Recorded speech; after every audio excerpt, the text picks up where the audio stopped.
ધારાસભ્ય યોગેશ પટેલે 22મી જાન્યુઆરીએ રજા રાખવા માંગ કરી સનાતન ધર્મના આરાધ્ય દેવ શ્રી રામના જન્મસ્થાને પુનઃ ગૌરવભેર સ્થાપિત થશે ધર્મપ્રેમી જનતા પ્રતિષ્ઠાના દિવસે ઘરે બેઠા જીવંત પ્રસારણ જોઈ શકે તે માટે શિવજી કી સવારી વતી અરજી કરાઈ હતી।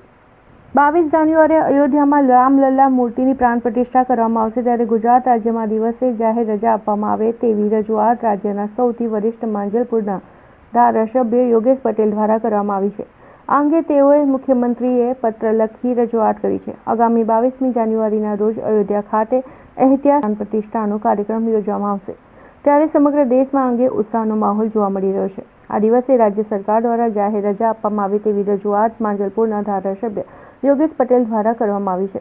તેઓએ મુખ્ય પ્રધાન ભૂપેન્દ્ર પટેલને પત્ર લખ્યો છે। તેમાં જણાવ્યું છે કે સદીઓના સંઘર્ષ બાદ 22 જાન્યુઆરીના રોજ વડાપ્રધાનના હસ્તે અયોધ્યા ખાતે શ્રી રામલલ્લાની મૂર્તિનો પ્રાણ પ્રતિષ્ઠા મહોત્સવ ઉજવાઈ રહ્યો છે। હિન્દુ સનાતન ધર્મના આરાધ્ય દેવ જન્મસ્થાને પુનઃ ગૌરવભેર સ્થાપવાના આ પવિત્ર દિવસે રાજ્યના તમામ અબાલ વૃદ્ધ શ્રદ્ધાળુઓ ધાર્મિક સંગઠનો મંદિર પ્રાણ પ્રતિષ્ઠાનો આ ભવ્ય કાર્યક્રમનું જીવંત પ્રસારણ માણી શકે તે માટે આ દિવસે રાજ્યમાં રજા જાહેર કરવા વિનંતી કરી છે।